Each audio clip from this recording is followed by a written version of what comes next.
Estamos en un reportaje muy especial con Juan Radonjic y además en su estudio, donde habitualmente es el entrevistador.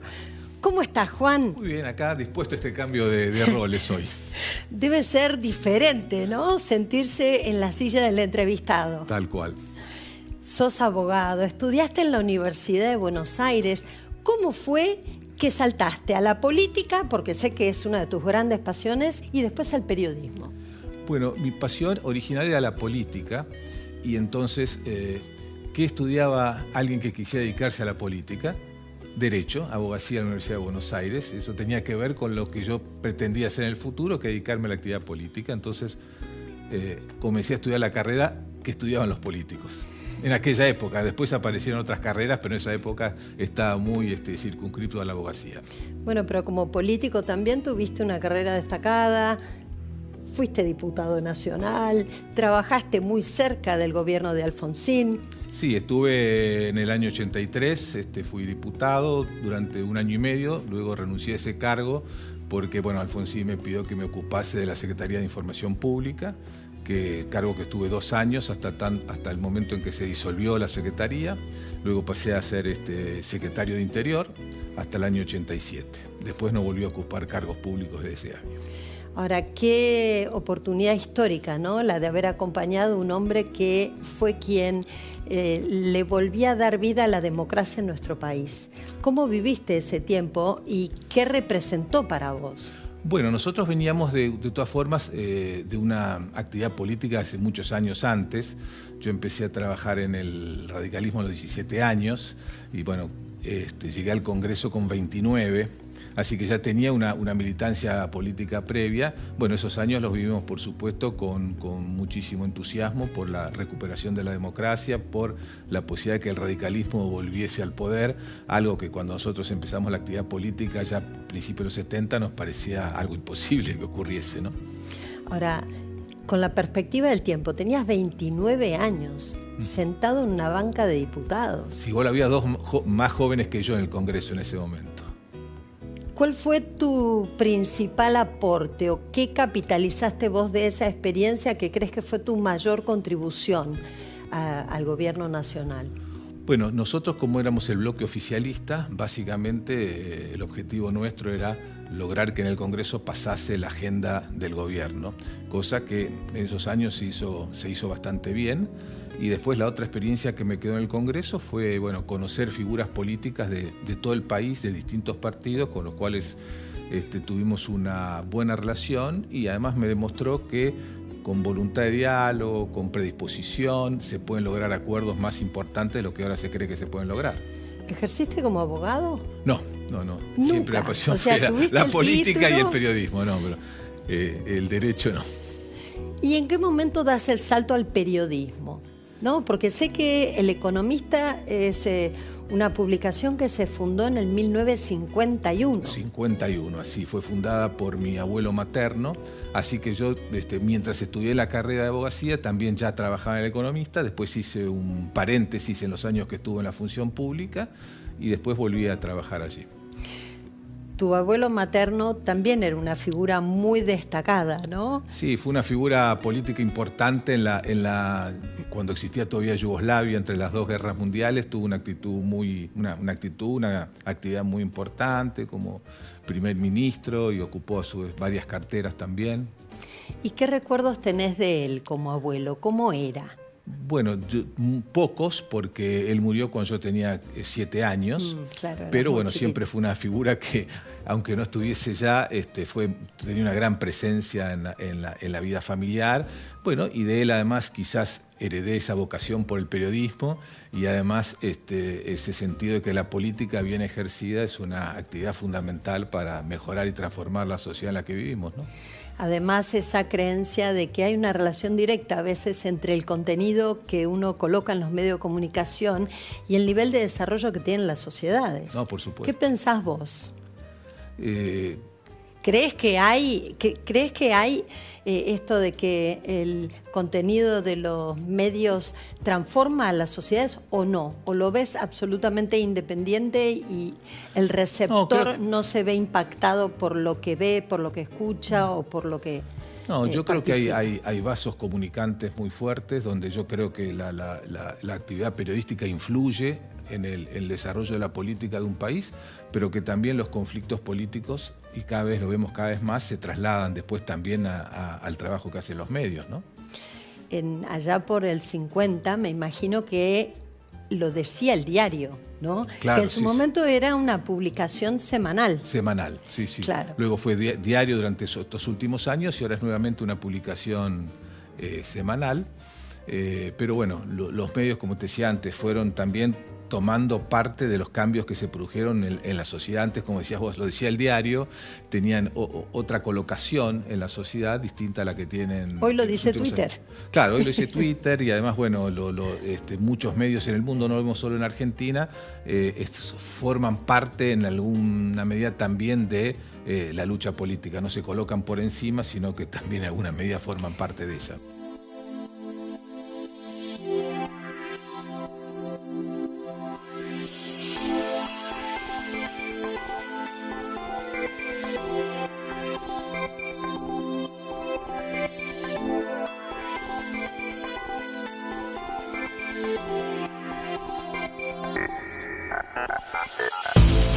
Entraron otros jugadores, ¿no? Claro, y otros players totalmente. A partir de la era digital. Sí.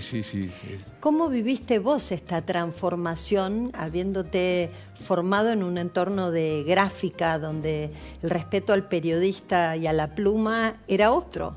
Sí, y bueno, hoy a una información que hasta debatimos la veracidad totalmente. del contenido a partir de la transformación que trae la inteligencia artificial. Bueno, hay que prepararse para distintos cambios, la irrupción de distintas tecnologías. Uno no sabe finalmente cómo va a ubicarse en esos cambios, pero finalmente los medios a lo largo del tiempo se han ido complementando y creo que han ido aprovechando las experiencias de los distintos medios para desarrollar otros. Así que, bueno, tuvimos el desafío de Internet, de las redes sociales, ahora inteligencia artificial, que es un nuevo protagonista en el mundo de los medios, y será cuestión de ir adaptándose a cada una de esas nuevas tecnologías que no reemplazan el trabajo periodístico, son aliados, son instrumentos que hay que saberlos utilizarlo de la mejor manera posible para cumplir con el objetivo que sigue siendo más importante de todo, que dar una buena información, calidad informativa. Vos fuiste un precursor en los medios de alguna manera, porque ya desde el 93 comenzaste con tu primer programa del Economista. O sea, sí, claro. Teniendo esta mirada tal vez 360 que hoy tienen todos los medios de comunicación. En ese momento no existía La Nación Online, tampoco existía La Nación TV, ¿no? Tal cual. Hoy prácticamente todos los grandes medios en el mundo juegan a todas las plataformas. Así, yo creo que bueno, esa es la tendencia, juegan en todos los terrenos, en todas las canchas. Creo que la base sigue siendo tener un buen trabajo periodístico, tener buenas redacciones, con buena información, con buena capacidad de análisis y después distribuirlo a través de todas las plataformas que hay y de las que van a aparecer en el futuro, ¿no? ¿Cómo es llevar adelante una empresa familiar en la que hoy tenés el rol de advisor, Sí. de socio, pero quien dirige El Economista es tu hijo Alejandro? Así ¿no? es. Tercera generación en medios periodísticos. Cuarta sería él. Cuarta, tenés claro, razón. pues esto viene de mi abuelo materno. Pero bueno, yo creo que es una linda experiencia el trabajo de las empresas familiares. De hecho, hay empresas en la Argentina, muchas de las principales empresas son empresas familiares. Me parece que aseguran continuidad, que es algo bueno la idea de continuidad para los colaboradores de la empresa, sus proveedores, sus clientes. Me parece que da la idea de continuidad de un proyecto, de una idea que permanece en el tiempo, ¿no? Uno de tus fuertes es el análisis político. Me gustaría que compartas con nuestra audiencia cómo estás viendo este momento particular de la Argentina, en nuestro país, con un gobierno del presidente Milei que lleva 6 meses y dentro de la región. Sí, bueno, no voy a decir nada original al respecto. Estamos viviendo un periodo muy especial que pocos preveían que iba a ocurrir. Había muy poca gente que se dedicaba al análisis político que creía que finalmente... Lo que llaman en el mundo el cisne negro, o sea, el Black Swan. Una cosa totalmente inesperada fue y creo que todos los actores políticos se están ubicando frente al nuevo escenario, definiendo cómo ubicarse frente a este fenómeno nuevo que es el presidente Milei, con el cual tienden a no coincidir muchos de ellos, pero que refleja una realidad de un apoyo popular importante que le permitió ganar elecciones casi sin tener ninguna estructura política, algo que desafía todos los saberes convencionales que había en la actividad, ¿no? ¿A qué atribuís que viniendo de un gobierno kirchnerista donde todo el foco estaba en el populismo, hoy tenemos un gobierno liberal donde fue la juventud la que eligió un personaje muy disruptivo como es el presidente Milei? ¿Crees que hay algo de un fenómeno, le llaman el fenómeno Rappi, el de los jóvenes que son cuentapropistas, son independientes, manejan su propio dinero y no quieren que los limiten en la generación de sus ingresos, en las posibilidades que pueden tener? ¿Qué hizo o a qué atribuís que hayamos pasado de ese escenario a un cambio opuesto? Sí, pero la composición del voto Milei es un poco el que vos acabas de describir. Hay mucho voto joven y además Milei pudo atravesar todos los sectores sociales. Cuando uno ve los resultados en los distintos lugares del país, te das cuenta que el voto Milei llegó a amplios sectores sociales, no fue un voto tan concentrado en algún grupo social como pudo haber sido el voto en su momento de Juntos por el Cambio, sino que accedió a más sectores. Yo creo que hay dos explicaciones, una que es la más, digamos, la más obvia, más convencional. Bueno, veníamos de 3 gobiernos que no resultaron satisfactorios en cuanto a su rendimiento para la gente. El segundo gobierno de Cristina, el gobierno de Mauricio Macri y el de Alberto Fernández, en términos de resultados para la sociedad no fueron satisfactorios. Y eso, bueno, alentó mucho la idea de la necesidad de un cambio. Eso es una explicación que sin lugar a dudas existe. Y además yo creo que hay algunos factores nuevos, algunos elementos culturales, de gente que bueno, veía, se sentía como muy alejada de la lucha política, como que la lucha política transcurría por algunos carriles que estaban muy distantes a sus necesidades, a sus demandas cotidianas. Ahí también hubo un cambio cultural importante que creo que va más allá de votar algo distinto a los gobiernos anteriores.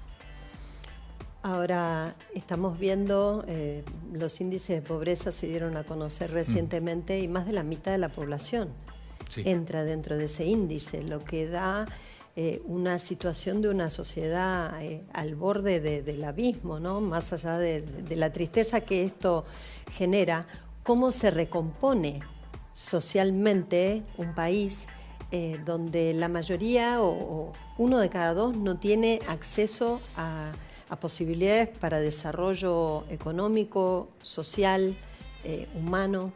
Sí, yo creo que es un gran desafío, es un gran fracaso de la sociedad argentina que la mitad de sus integrantes estén en una situación de pobreza.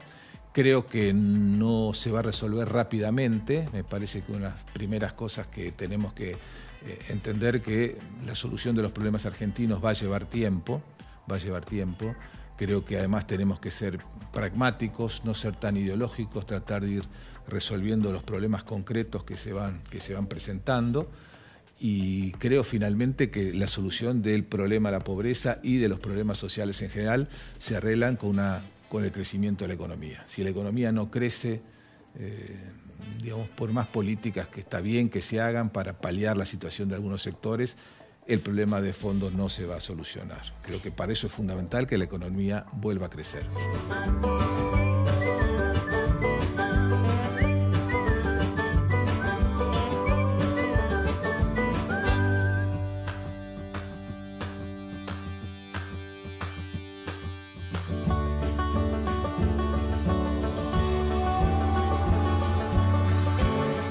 La inflación ha sido uno de los males endémicos más profundos que enfrentó nuestra sociedad. ¿Crees que las medidas que se están tomando puedan llevarlo a hacer que sea una historia del pasado? ¿O estamos condenados recurrentemente a tenerlo dentro de nuestra de nuestra economía. Creo que hay algunas cosas que está haciendo el gobierno que van en línea, por supuesto, con bajar la tasa de inflación en el futuro, pero lo que está haciendo creo que es todavía insuficiente. Creo que solamente con esto no vas a bajar la inflación. No, nadie piensa en niveles internacionales que hoy son inferiores al 5% en casi todos los países de nuestra región, pero sí a tasas de interés, de inflación mucho más manejables, mucho más razonables y que permitan una recomposición de los ingresos de la población.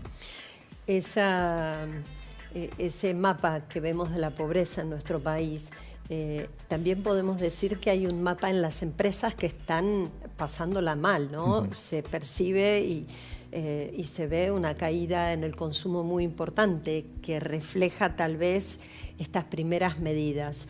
Hay sectores que están realmente sufriendo mucho, hay caídas de más del 40%, otras 20%, hay otros a los que les está yendo bien.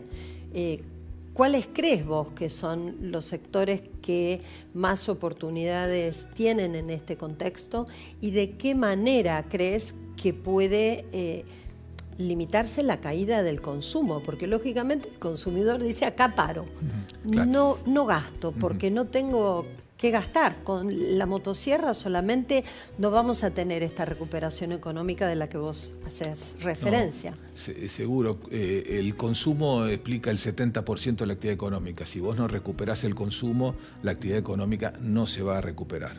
Para que se recupere el consumo, tenés que recuperar el nivel de ingreso de la población, que sufrió mucho en los últimos tiempos, hasta en los trabajadores registrados, ni hablemos de jubilados u otros sectores que no tienen ingresos fijos, han perdido mucha capacidad.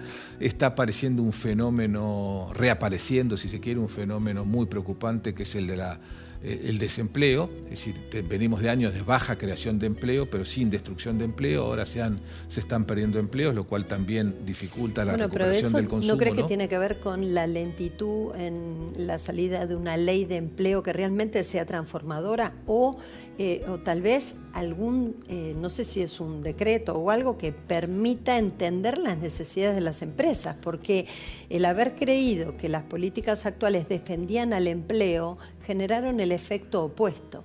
Sí, totalmente de acuerdo que hay que modernizar esas relaciones. Fíjate lo que hizo Brasil, por ejemplo. Sí, de eso no cabe la menor duda. Ahora también creo que no alcanza tampoco solo con eso. Si vos no tenés oportunidades de crecimiento, no tenés sectores en los cuales hacer negocios, va a ser muy difícil que el empleo crezca más allá de que des un marco jurídico y normativo que sea más favorable a la creación del empleo registrado, que es el gran problema de Argentina, que está estancada en 6 millones de trabajos registrados hace varios años, ¿no?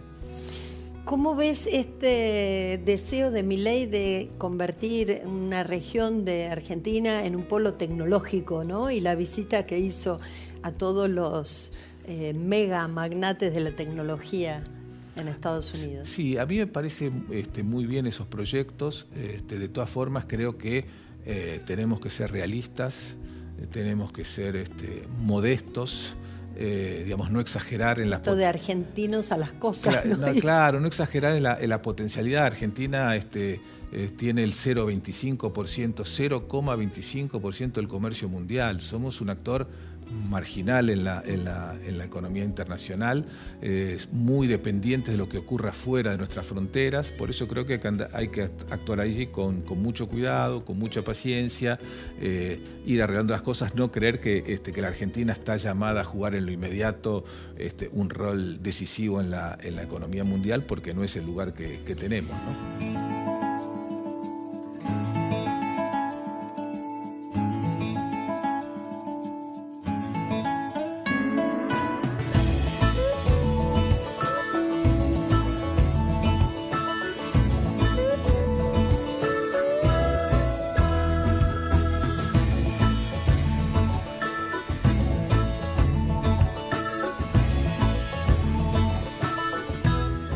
Estamos viviendo, desde mi mirada, una crisis de liderazgo muy profunda en el mundo, ¿no? Y también un mundo que está en guerra. Uh-huh. Era impensable en los 90, cuando creíamos que el mundo se dirimía entre cuestiones económicas, la caída del muro de Berlín y demás.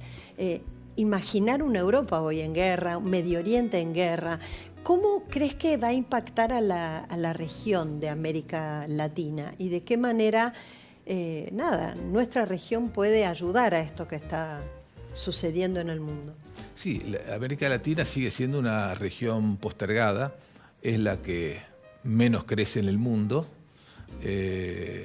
Ha mejorado mucho el funcionamiento en algunos países, por ejemplo, Argentina, los sistemas políticos son más previsibles, más estables en muchos casos, pero seguimos teniendo una gran deuda en materia de crecimiento económico. Somos la región del mundo que menos crece, una región que sigue siendo violenta en términos de la vida cotidiana. No te olvides que tenemos el 9% de la población mundial y el 25% de los asesinatos, de los homicidios. Es decir, hay sin lugar a dudas una situación social compleja en América Latina, y bueno, ese es el trabajo que tenemos, una región que es a veces volátil en términos políticos, más allá de que las instituciones estén funcionando, y somos muy dependientes de lo que ocurre. En la Argentina es un país particularmente dependiente de lo que ocurre más allá de sus fronteras, ¿no?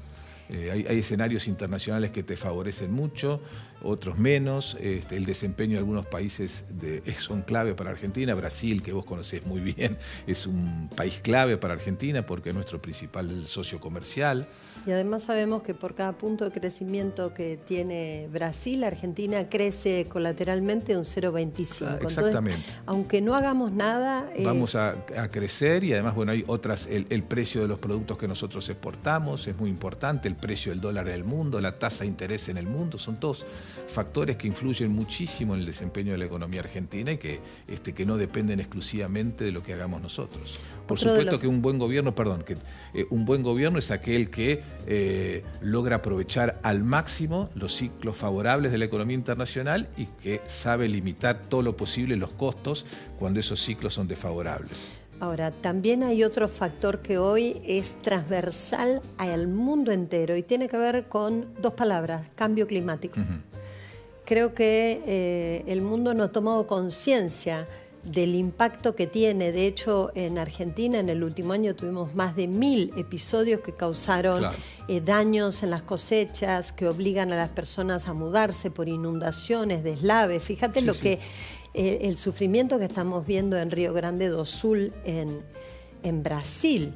Entonces, ¿qué hay que hacer para lograr que los gobiernos sacudan sus estructuras y tomen realmente la bandera del cambio climático en serio, y las COP que se hacen alrededor del mundo no sean enunciados, ¿no? Sí. Bueno, eso no hay otra forma de solucionarlo con la cooperación internacional, que está bien decirlo, pero no es fácil concretarlo. Argentina yo creo que tendría que jugar un rol más protagónico porque es un país que va a sufrir mucho y sufre por el cambio climático, un país que básicamente tiene una gran parte, por lo menos de sus exportaciones, viene del sector agropecuario, al cual, bueno, hemos visto estos fenómenos del niño y la niña, lo que afectan la economía del país y consecuentemente la calidad de vida de la gente, ¿no? No, y la caída de determinados cultivos. Puede depender que un año tengas más pan porque hay más trigo, o qué es lo que pase con el rinde de la soja. Nos impacta muchísimo el cambio climático a nosotros, y por eso la respuesta debe ser acorde a ese impacto, ¿no? Contame, ¿cómo es trabajar con tu hijo? Bueno, voy a contarle a él cómo es trabajar. Mirá, yo creo que hay una transición que se completa en algún momento. Es muy difícil decirle cuándo, pero llega un momento donde claramente muchas veces decían, bueno, tu hijo trabaja con vos. Bueno, llega un momento en que el que trabaja con tu hijo soy yo, ¿no? Es decir, finalmente en algún momento quedan claramente ¿Cómo te invertidos llevas los con roles. El mundo digital? No me digas que tenés un avatar tuyo en el WhatsApp. De a poquito, de a poquito. Lo vamos incorporando de a poco. Sí se ve que el economista tiene una mirada que se la ve con una estética muy moderna y que se ha adaptado muy bien a todas las plataformas para acceso de información. Sí, en eso estamos. ¿Cuál es el ADN que tiene el economista? Yo creo que el ADN del economista ha sido la independencia, mantener una línea. En los medios, salvo 2 o 3 medios grandes en Argentina, lo que ha predominado han sido cambios de manos, de orientación en los medios. Nosotros creo que hemos mantenido a lo largo de los años una línea, una forma de entender la economía, de entender al país, que creo que es nuestro principal capital.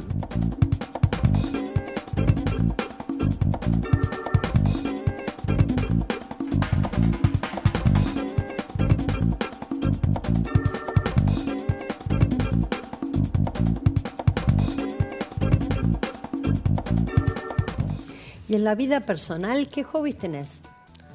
Bueno, Sé que te encanta el deporte, por ejemplo. lo que más me gusta es jugar al fútbol. ¿Y ahora haces de arquero? Afortunadamente lo puedo, todavía lo hago, por supuesto, Qué con un bárbaro. grupo de amigos de todos de edades similares, ¿no? Porque Hay que cuidarle el esqueleto. Exactamente, pero eso me divierte mucho y lo practico mucho. ¿A quién admiras? Bueno, admiré mucho bueno, obviamente a gente que estuvo en la actividad pública, eso, una gran admiración por mucha gente. Obviamente una gran admiración tuve siempre por Raúl Alfonsín, una figura para mí muy, muy importante en términos de sus convicciones personales, de cómo sostenerlas en circunstancias difíciles. Eso tuve siempre una gran admiración por él. ¿Un libro? No tengo uno en particular, estoy leyendo varios simultáneamente. Ahora ¿Qué te gusta? ¿La novela histórica? No, bueno, leo básicamente cosas duras, economía, política. Ahora estoy leyendo un libro de Eduardo Levi Yeyati, Automatizados, que salió recientemente, bueno, un poco que tiene que ver con todo esto que estábamos hablando recién, ¿no? Del impacto de la inteligencia artificial en distintas actividades. ¿Usaste ChatGPT o Gemini? No lo uso. ¿Qué Argentina querés dejarle a tus hijos y a tus nietos? Básicamente una Argentina democrática. Yo creo que a partir de ahí podés ir solucionando de respeto, de vigencia institucional. Creo que a partir de ahí el resto de los problemas los vas a ir acomodando y arreglando, ¿no? Juan Radonjic, en el estudio Cecilia del Economista, para Líderes TV en exclusiva. Un placer haber realizado este reportaje. Bueno, muchísimas gracias, Cecilia. Gracias a vos.